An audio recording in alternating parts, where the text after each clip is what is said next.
Hi everybody, Sam Lewis here from the Shining Bright Pageant page, and today we have started doing some interviews with directors from right across pageantry with the idea to give you an insight of finding a pageant that's suitable for you. So our first pageant director I would like to introduce is the lovely Holly Louise Robinson. Now Holly is the director of Royal International Miss, and she is currently the director for one that I'm entering. Not saying anything, but hi Holly. So I had to get Holly in first. So welcome Holly. Can you tell me all about your history? What made you decide to direct and create this pageant? Where did it come from? First of all, thank you very much for having me. It's a delight to be on here. So my journey in pageantry started when I was 17. My mum entered me into my first pageant and I point blank refused to do it. I was like, no, I'm not doing it. They're going to laugh at me, like it was a joke, like it was for Miss England as well. Because previously we'd been at the clothes show live in Birmingham, and I got scouted whilst I was there by the Miss England. They had a stand, so they were just kind of, going, have you ever thought of entering a pageant? I was like, they're asking everybody, they're not interested in me. And then unbeknown to me, my mum actually then went on the website and entered me. And I got through to the semi-finals for the Northwest Beauty Awards. I was 17, it's literally the youngest age you could be back then. And I point blank refused to do it. Mum basically had to bribe me to do it. She was like, we get to go shopping, get to go buy some nice new outfits and everything. And I was thinking, right, nothing's going to come of it. They're not going to choose me, but at least I get some new clothes out of it. Kind of, typical 17-year-old. And I went to the semi-finals, and it was an interview stage, and you basically had to have a few photos taken, and then you had an interview with the judges. I'd never been in an interview before. I'd had jobs previously when I was 16, but I'd never actually had a formal interview. It's kind of, like family friend, helping out, that kind of thing.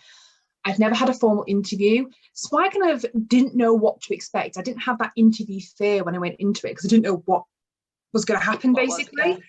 And I just went in, and I remember they asked me a couple of questions and I was just laughing and joking with them.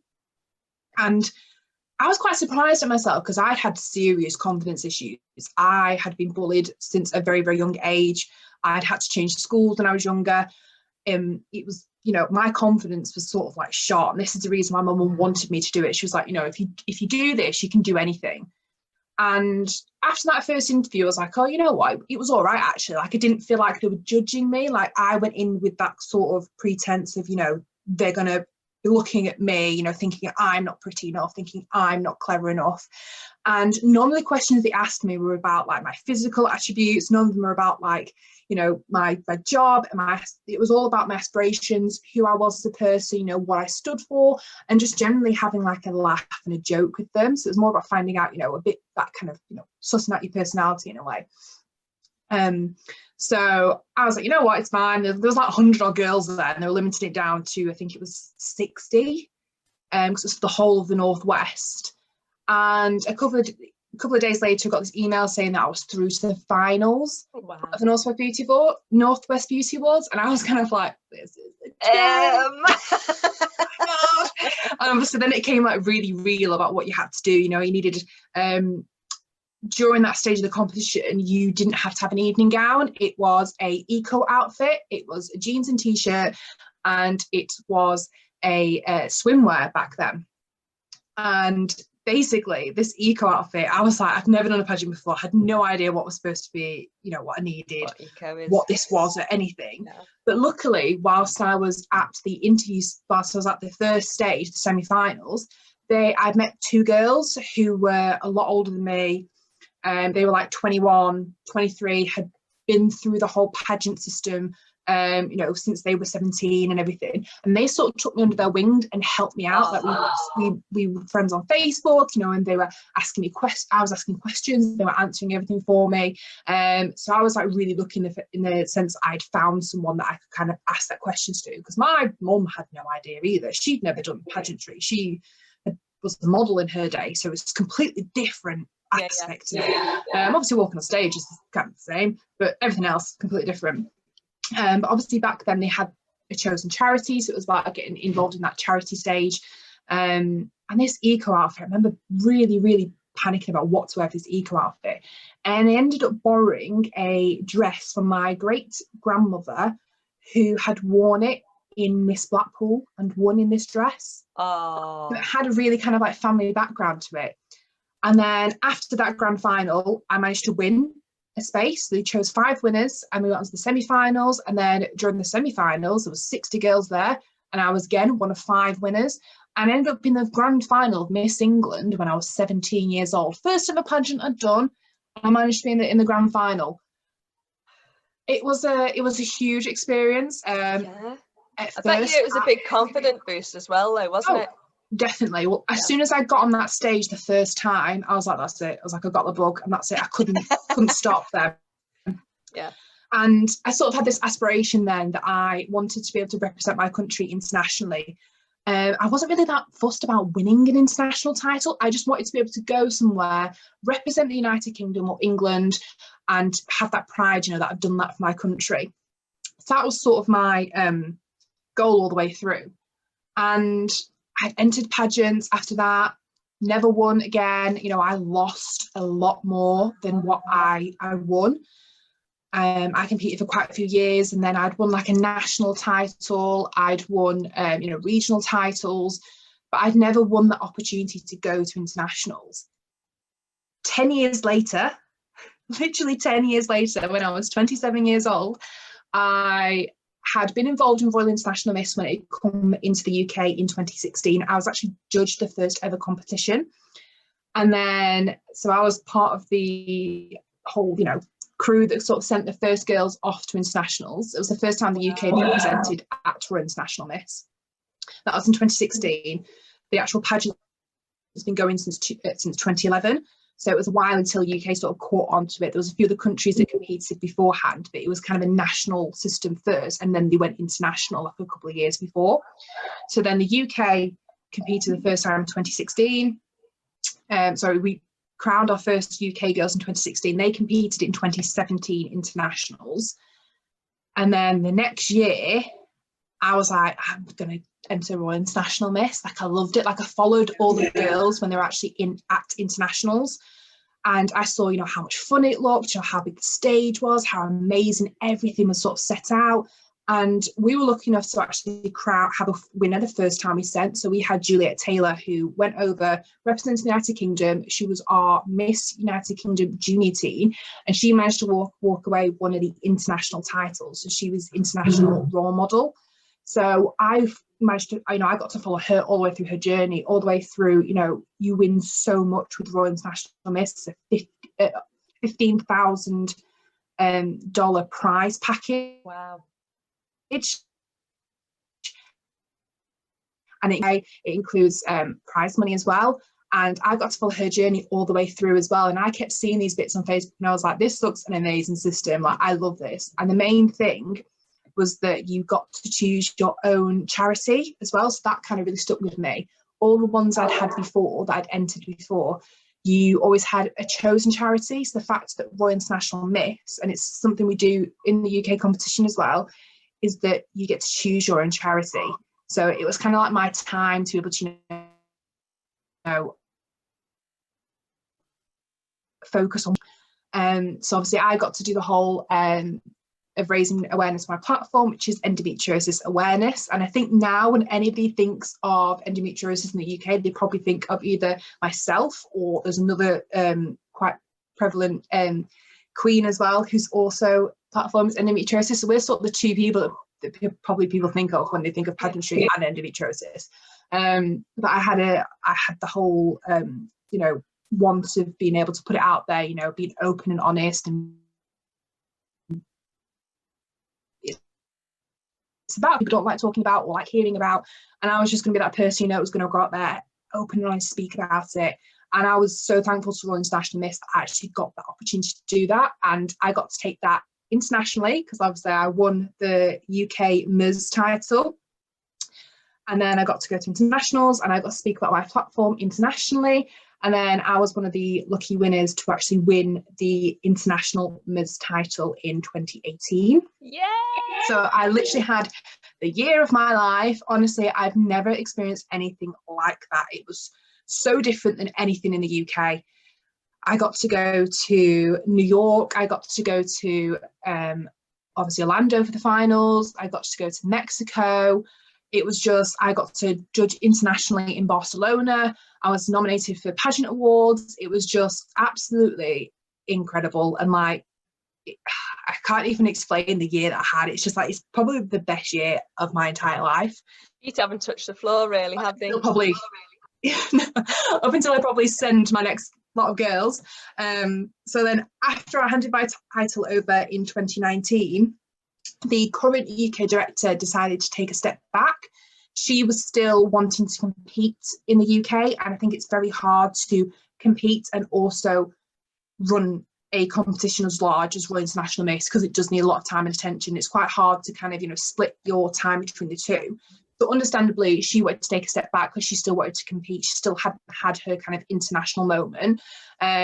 So she was speaking with the international director, and I was brought in, and they're like, would you like to run the UK competition? And I was just like, yes, of course I would. Like, this system has been like a massive part of my life since 2016, and I'd love to be able to continue that. This is a way that I get to go back every year and kind of, be in that whole Royal International Miss hype and that bubble, and see all my sister queens and see all my royal family. So, it's been a bit of a whirlwind, and I think I'm quite, the person to say, don't give up. Holly didn't. Look where it got her. So just keep going. So where is your pageant based mainly? Where do you usually have the competition, or is it like, because sometimes you have northern pageants, you have southern pageants. Where would you say yours is? So at the moment, last year, or I should say this year, 2020, we held our pageant in Manchester. It was sort of a kind of mid-range for a lot of people. Because we're a UK competition, it's hard to find a location that's going to suit everybody. We had people traveling from Scotland, we had people flying over from Ireland, you've got people that come down from down south, all over the UK. So it's quite hard to find a sort of central place. But the UK pageant scene is quite large within the Northwest, and it's quite an easy travelling distance for people to come, especially if they want to watch and everything. So at the moment, we're kind of staying around the northwest of England. Next year, it is in near Manchester. It's just a little bit out of it, so it's easy to kind of park. You don't have to go into the centre of Manchester. And our venue next year is a lot bigger as well, so we can take a lot more people to watch. We struggled last year. We actually sold out of tickets, and people were literally borrowing and trying to literally find any ticket they could to come and watch. And we were jammed in there because it was we sold like over 150 tickets, and there was still about 40-50 people who wanted to watch who literally couldn't get tickets. So next year, our venue holds up to 400 people, so we won't have to turn anybody away. It is a proper theatre style as well, so the stage is a lot bigger, a lot better lighting. It's going to be a better production on the night as well. So yeah, we're really looking forward to that. But obviously, as the system grows, the venue has to grow and everything. So we were quite lucky this year, having like sort of 45 contestants. We're aiming for quite a few more next year. It shows a level of success if you can actually take it to a bigger venue. If you have to take it to a bigger venue, you're doing really well with it. So what would you say with this pageant would be its ethos? What's it about? What's the one thing that its aim is to you? What would you say it is? So our aim is to be a pageant that basically is aimed at everybody. So we're fully inclusive of everybody. We accept, married, unmarried mothers, we accept divorced, contestants. We accept everybody. It's inclusive of everybody. There's no sort of height restrictions. There's no weight restrictions. There's no, restrictions on anything else. You can literally be whoever you want to be and be Royal International Miss. It's a pageant that gives you that opportunity, especially because we have no chosen charity. You're allowed to completely be yourself within the competition. And we also have something very, very different than a lot of other systems in the UK. So we have an introduction part of the competition, which for people who aren't obviously knowledgeable of pageants, like you have a general pageant interview where you get kind of asked 3 or 4 questions. They can be anything about anything, and sometimes it's really hard to kind of steer that interview exactly which way you want it to go, and you're thinking, right, I really want to say this, but none of the judges are asking you a question about it, and a lot of time you have 2 minutes to get across as much information about you as you can. The introduction side allows you to give a kind of a rehearsed 3 or 4 sentences about yourself. So if you've got something that you really want to say, you really want to discuss, you can sort of explain it within that introduction, and then the interview that follows is about exactly what you've said. So in hindsight, you're actually influencing and controlling the interview, unlike a lot of other systems where you're basically just could be asked anything. Yeah, that's really, really good. I like that a lot. Did you say the date for your pageant this year? I can't remember whether you actually said it. So our next UK finals, so because of COVID and everything being pushed back, unfortunately our girls this year didn't get to go. So they will be going next year because they did win the right to represent the UK. So they'll be going in 2021. However, we don't want our girls to wait that much to obviously hand over the UK title, because we've had it for like nearly a year and a half by that point. And also we've got lots of contestants obviously waiting for their opportunity as well. So our next UK finals is on Saturday, the 31st of July, 2021. That's not long, is it? No. Yeah, so the internationals is the 10th to the 17th of July, so that's going to be a very, very busy month for me. You're going to be exhausted. So yeah, so literally I get back from internationals with the girls, and then it's full steam ahead UK finals to then crown our next set queens. Don't make life easy for yourself, do you? No, not really. So what are the actual categories in Royal International Miss? So at international level, they have a category that starts from 4 years old. So you've got the Princess, which is 4 to 7. You've got Sweetheart, which is 8 to 10. You've got Preteen, which is 11 to 13. You've got Junior Teen, which is 14 to 16. Teen, which is 17 to 19. Our teen categories, probably one of the kind of best ones out there, because a lot of times as soon as you reach the age of 18 you go into Miss, but with us it's 19, so you still get the opportunity to compete at teen level. Miss is 20 to 24, and then Ms is just 25 plus, sorry. You can be literally any age and compete. I think the first runner up in the Ms section this year was 65 years old international level. Wow. So yes, the Ms section is like There's most hope for us oldies yet. You're never old in pageantry. So when you're actually doing the pageant, what rounds does your system include, and what do they mean? Because when I first started, somebody said to me, there's a fashion round, so I thought I just had to go to the shop and get the latest fashion. Yes, so fun fashion is probably the one which catches sort of your newbies off the mark as most.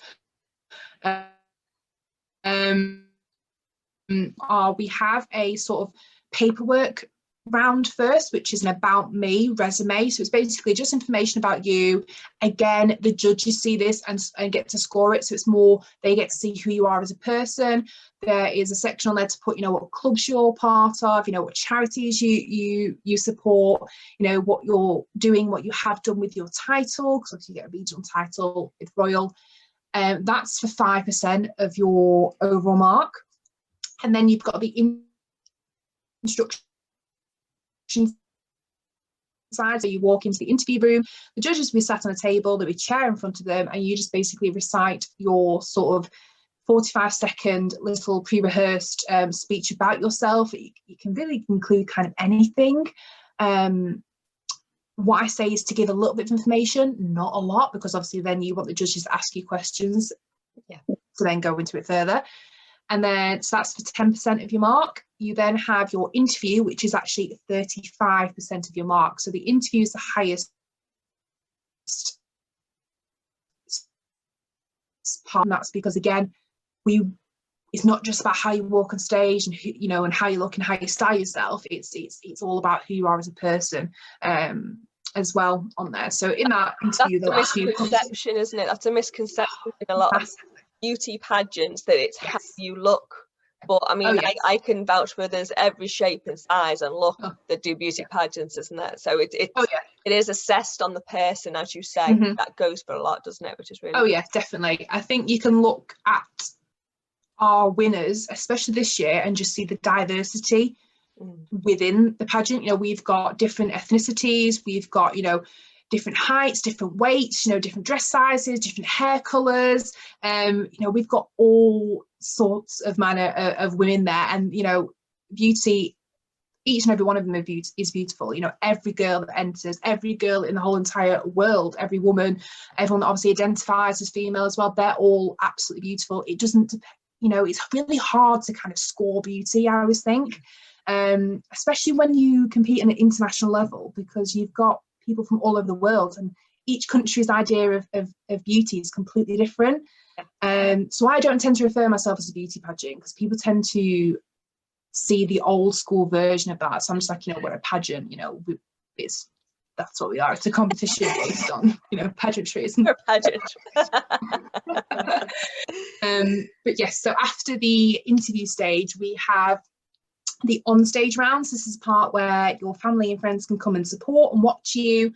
And we have an opening number round. This is basically just where you come onto stage, you might have to pose, or you might have to do a bit of a, you know, a dance. There's normally music on.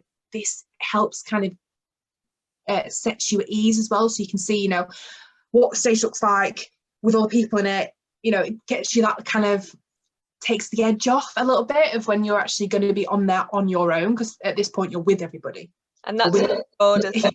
That's not scored, that bit, is it? No, that's not scored at all. It's basically there to help the contestants kind of get themselves at ease before the actual main part of the competition starts. So in there you'll need like a silver or white dress. There's microphones on there, and you'll literally just come on, say your name and where you represent. So all of our contestants get regional titles. And then the fun starts. So you have fun fashion. This is one, like I said, to get the most misconception about. A lot of people think that it's like high street fashion, which, you know, if you've not done pageantry, makes a lot of sense. So you think, well, fashion, you know, it's just kind of anything really.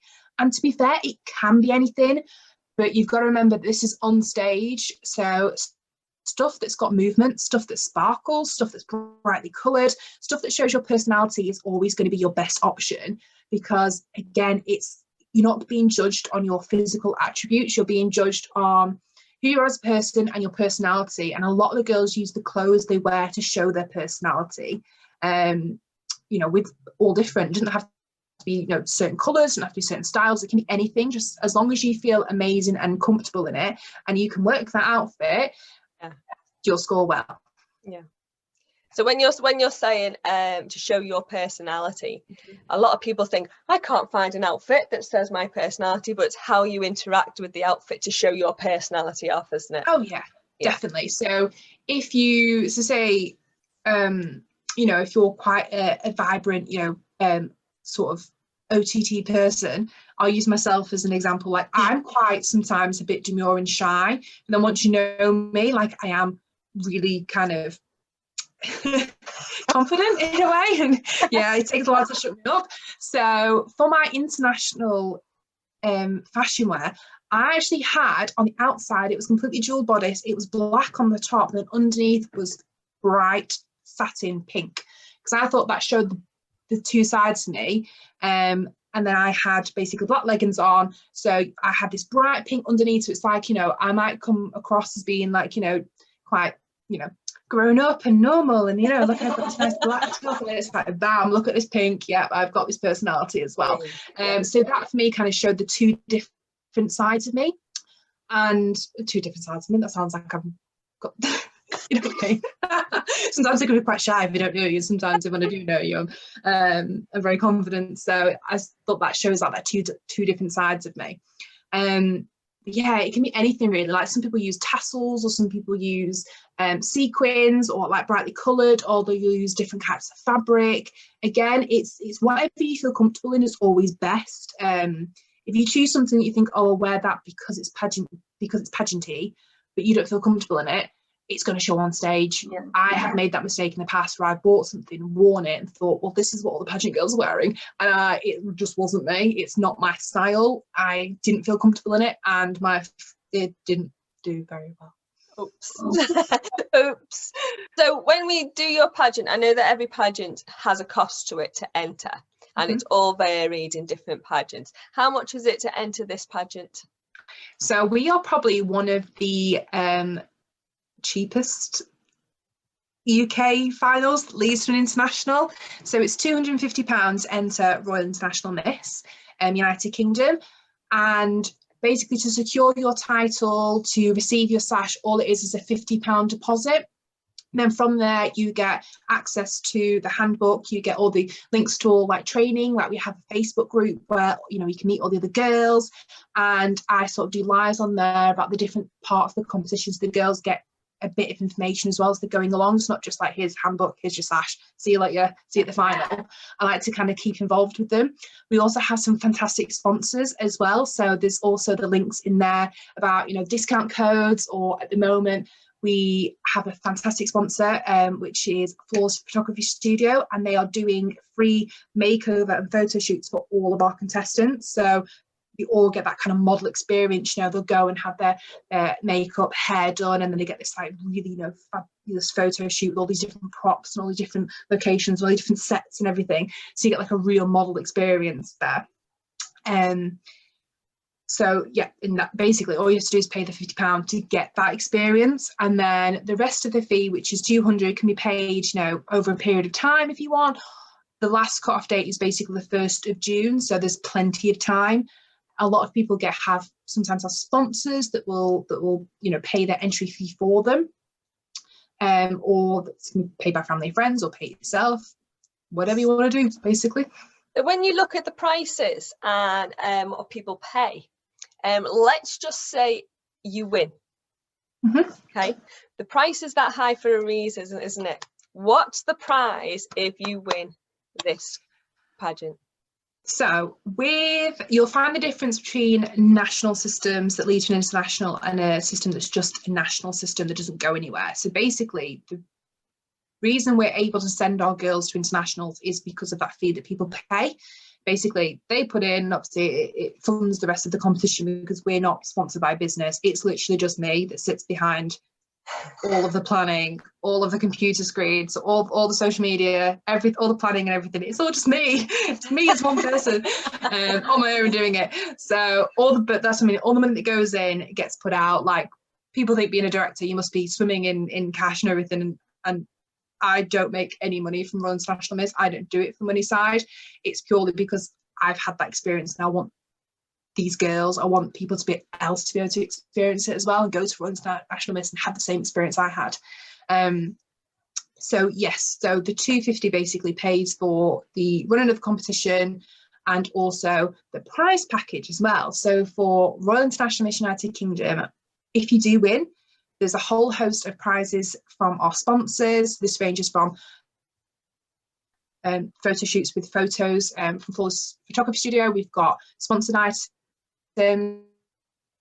from Jazz. We have pageant girl girls possibly need. The best part is that we also fund for the girls to go to internationals. So our internationals are held in Orlando, Florida. So USA, woo! And we pay for the entry fee for the girls. So this pays for the whole week of the competition. This also includes access to 4 themed parties, which are absolutely insane. They all have a different theme. All 4 are different themes, each different year, and honestly, it's insane when you walk into it. It's like a wonderland every time you go. There's props, there's different foods, entertainment, there's everything you could possibly imagine. And there's also food at these parties as well, so it's all inclusive in that side. And including that, you also get all the photos that were taken during the international competition as well. A lot of places you have to buy the photos as an option. You also get these included. Wow. So as well as the entry fee, you also win your hotel funded as well. So this is obviously if you're sharing with another queen as well. It's not like a single room, you have to share, because hotels in America are expensive. And also £500 flight voucher as well. So, and that's mostly because a lot of the queens will choose to stay for an extra week with their families, So we give them a £500 voucher because that's usually what it is for about a week, and then they can add on the extra for staying kind of an extra week if you want, because that's what I've done in the past. I've did the whole competition and stayed for like 12 days after and did all the Disney parks and all of because you're literally in the centre of Orlando. Oh yeah. Oh, and not to mention the crown and sash that you get as well. Of course. So we are one of the lucky ones. We have the amazing title as well. Oh yes, of course. So our sashes say they have the Royal International Miss logo at the top, and they say Miss United Kingdom. Obviously, then the subdivision of what you are underneath, if you win. You also get the sashes are gorgeous. They are fully embroidered and rhinestoned as well. And then you have your gorgeous crown as well, and also a sceptre. Still don't know what the sceptres are for, but they look good, and the sparkles. To make wishes for children. Grant their wishes. Exactly. That's awesome. So for £250, you'll get a £500 voucher. You get your hotel paid for. You get the competition paid for. You get some of your food paid for.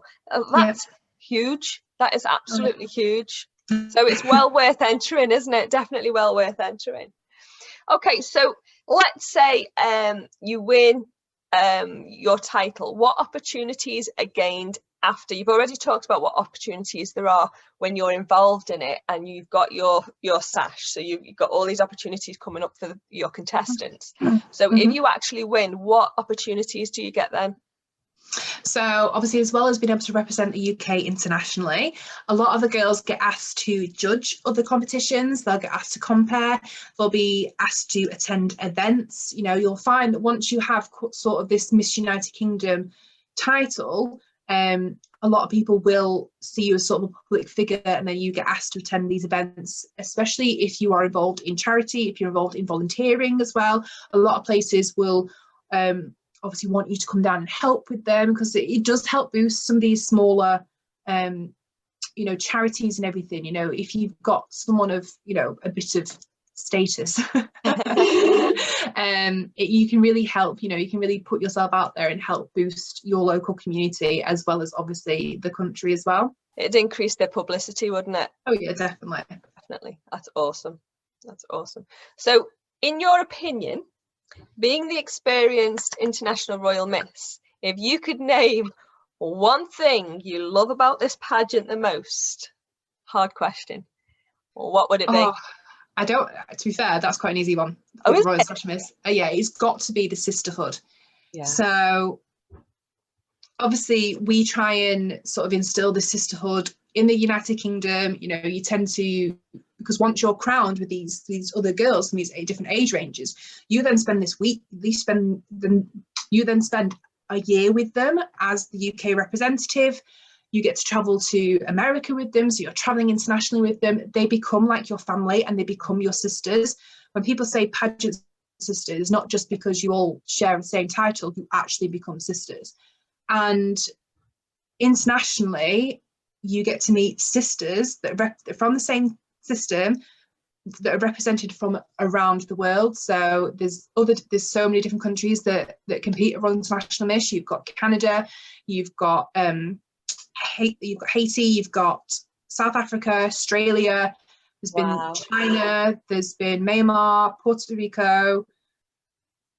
Oh God, there's and then this year we also crowned out England, Scotland and Wales as well. So we actually have we're actually taking technically 4 countries with us to Royal International Miss next year. And but yeah, the sisterhood. So oh God, it's really hard to explain, because obviously when I was an international title holder, there was myself and there was an Australian and a South African title holder. Everybody else was from America or very close to America. So obviously the time difference when you're trying to on these group chats was insane. Like trying to like pick a time which suited everybody, because all the different time, all these different obviously areas, all these different time. What's it called? Zones. That's what else.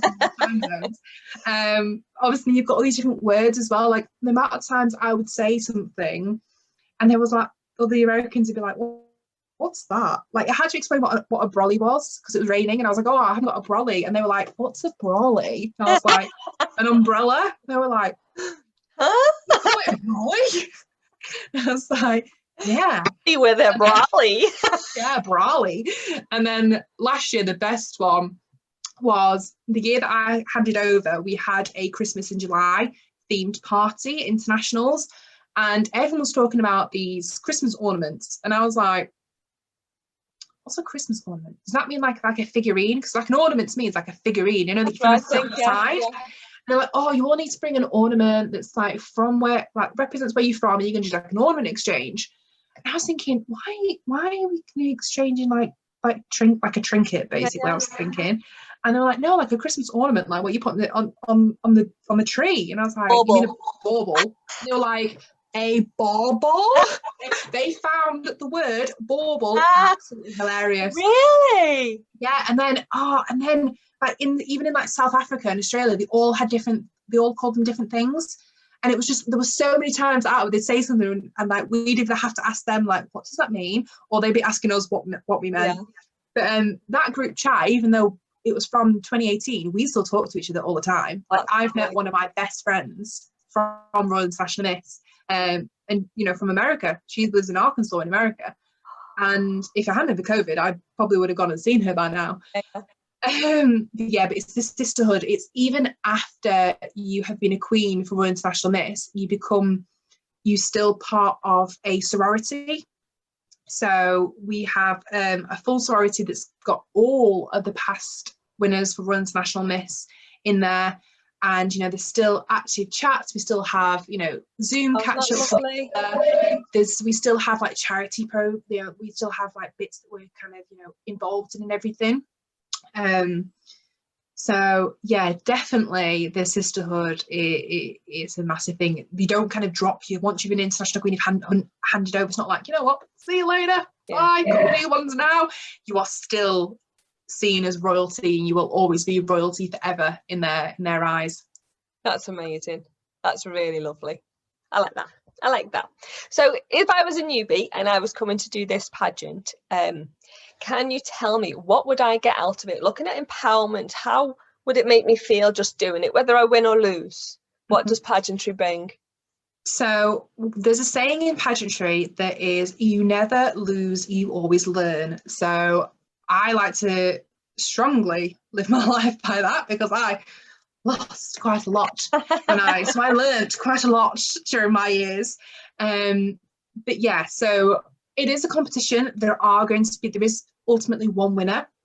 A lot of the time everyone kind of understands why that girl's won. Sometimes it's hard when you're a contestant and you've not seen the full stage. A lot of time you'll see, when you watch the back, you'll think, yeah, no, she's got that kind of aura around her. You know, it's her time. There's always this thing in pageantry that's like, you know, you can't say who's going to win going into a competition. It depends what happens on the day. And there seems to be like this kind of divine intervention. It becomes somebody's time.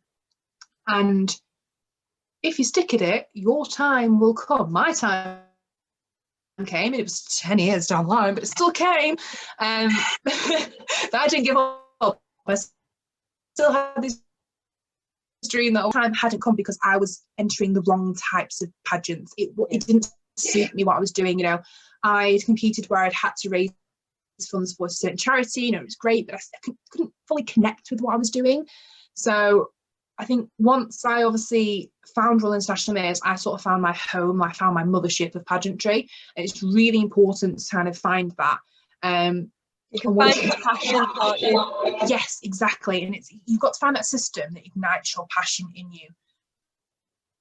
And you'll find that some of them that you may do, and you think, you know, that's fun, but I didn't really feel it. Like it wasn't me. It wasn't, you know, not really like up like that. Something. It could be, you know, that you have a different set of competition rounds. It could be that the judging's different. You know, a lot of it depends on the judges as well, of who they choose as a judge. I always think you should look into a system and look at what judges they've had in the past. You kind of get a good feel as to what the system is about by the judges they choose. That's always a little handy tip for you as well. Say that again, because the reception was a bit bad on that, Holly. Sorry. So again, about the judges, you broke up for a second. I would say you should always check who's judged a system beforehand. You'll find a lot of on Instagram that the pageant kind of homepage pages will post who they've had as judges, or they'll announce who they've had as judges. So if you scroll back enough, you're able to find a few years worth of information about the judges they've chosen, and you'll always find that they have a link to pageantry. There's a lot you can tell about a system by the judges they choose and why they choose them. So you'll find that if they have quite a diverse, and a variety of different people on the judging panel, you know that that's going to reflect what they're after in their queens.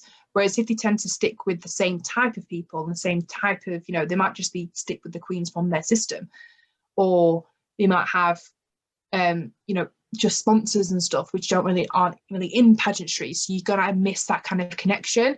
So I just find it's really important to have a look at the judges from past systems, because you'll get to learn a lot about what they're after by who they've chosen as judges. Interesting. So as a person myself, once again, if I did it and I lost, what benefits will I get from that? I know that sounds bizarre, but this is what everybody's scared of, isn't it? Going in and I'll be rubbish, I can't do it, I'm just going to lose. But I think, as you say, you learn a lot from losing. And you don't always see on the day why you lost. But as you say, you come away and you look at it and you go, and you learn, I should have done that. I didn't do it that way. And you learn and you get the bug and you come back in again. But if I was to be somebody who is brand new, I know I'm going to lose in my head, when I come away from this pageant, how will I feel? What will it have done for me? So obviously it's very disappointing at first, because everybody wants to go in and everybody wants that, you hype yourself about it so much, and you're getting all involved and everything, but it wasn't your time maybe this time, so you come back and you can have a think about it. You've got that opportunity. First of all, you should be mega proud of yourself for actually getting up there on stage. Like, it takes a lot of confidence to actually get up on that stage. Not, and you'll find that once you've done it, no, well, a lot of people don't think they can't. A lot of people think they can't do it. But honestly, I've been one of those people that was like, I'm not going to do that. I'm going to get laughed off stage. They're going to literally throw garbage at me. That's what I thought they were going to do. So I've been one of those people. And then once I got up there and everybody was clapping, and everyone was smiling at me, and these judges smiling at the end of the table, I was like, you know what? This is actually really fun. I feel amazing up here. It gave me that sort of sense, to be proud of who I was. I came away from probably the first competition that I lost being fair enough, it wasn't my time, but I'm really proud of what I've done. I managed to do X, Y, and Z for charity. I did all these appearances. I've represented my region. Not many people can say that. I've been up on stage. I have been amongst some of the most amazing women within the UK. That's a massive achievement on its own.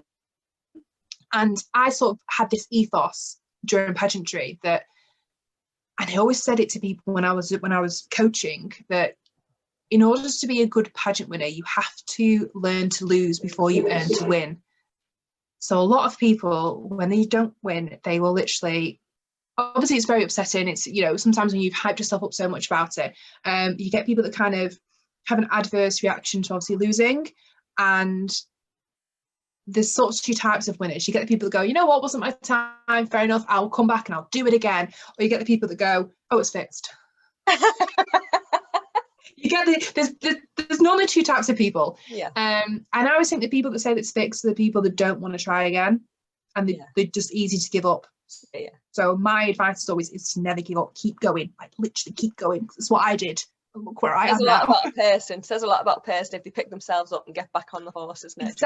Exactly. And imagine how much more that win will mean to you if you come back again, and you get it, and you've seen what's, and but as well, you kind of know what you're doing the second time around because you've already done it once before, and you can go back, have a look at what you did, see what was good, see what was bad. A lot of the time you can get feedback from the judges.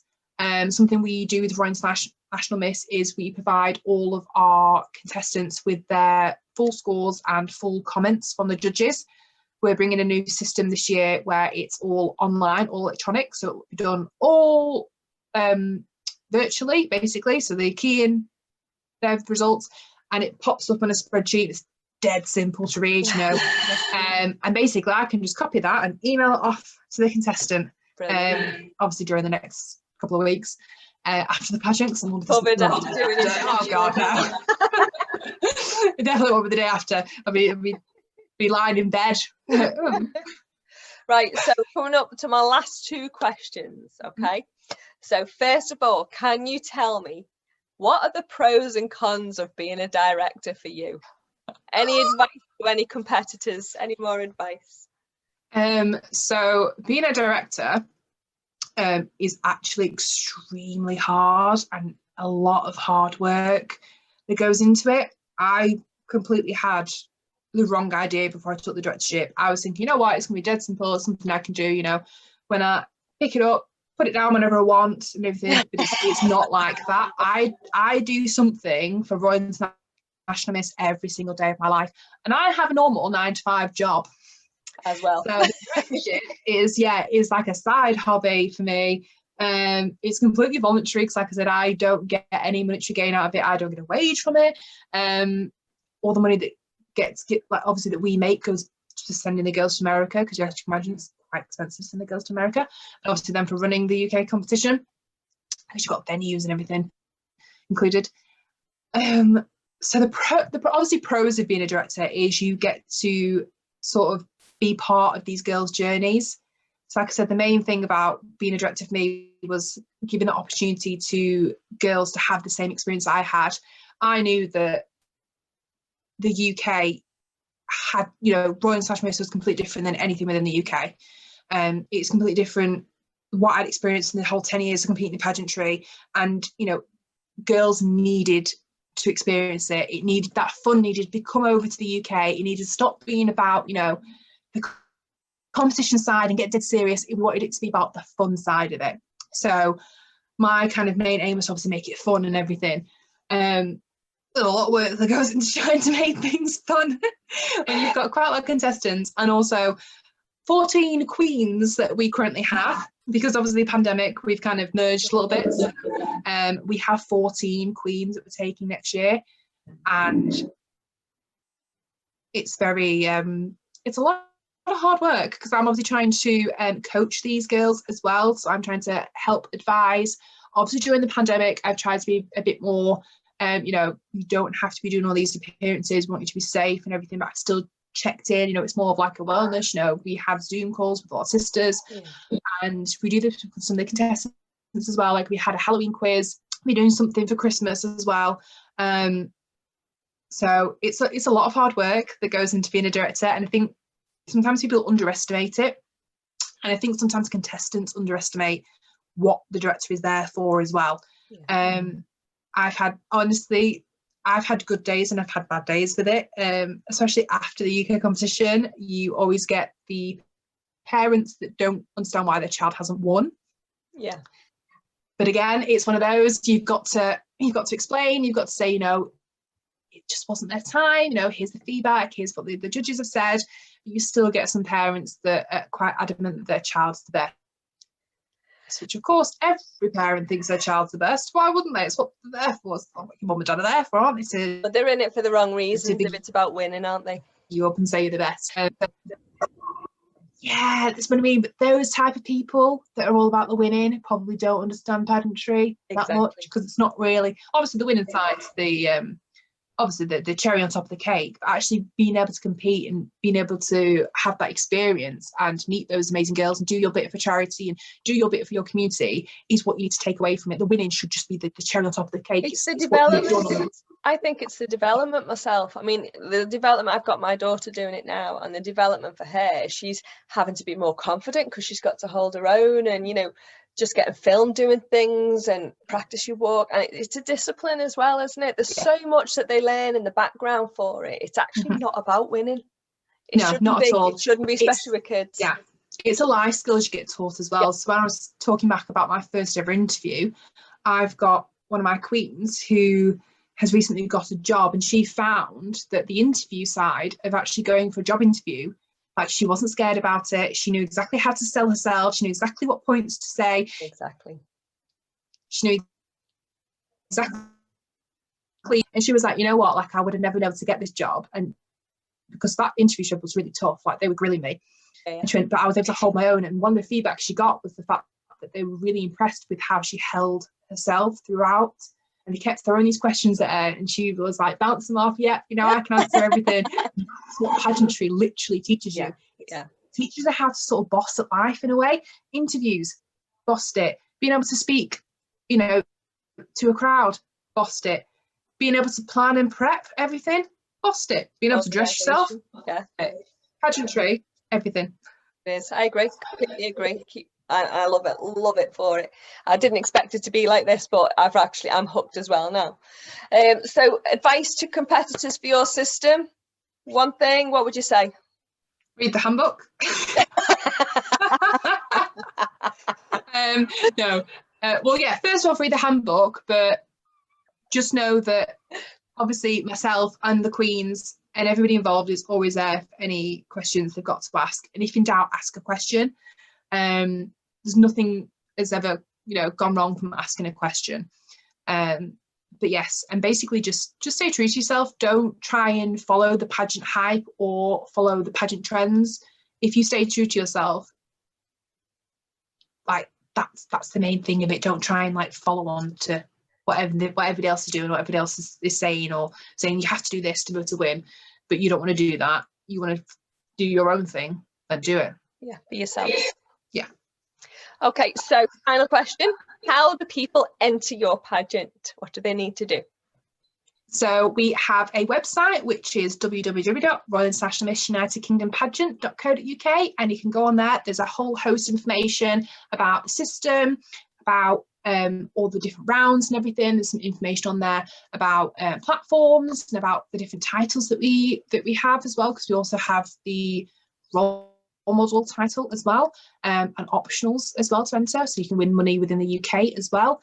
And on there is the entry forms. All you have to do is basically fill in a bit of information about yourself, why you want to enter, send a photo off, and then it comes to me into my inbox and I take it from there. Wonderful. Well, thank you very much for taking the time out to talk to us, and I'm hoping everybody's found that really informative. I think we've covered all angles on that, didn't we? We did. I mean, you can't shut me up now, unfortunately. Before pageants wouldn't speak. Now I love it. This is the confidence you get. Exactly. This is the confidence you'll get. Yeah. Oh no, that's brilliant. Thanks very much, Holly. Thank you so much. Bye-bye. Bye.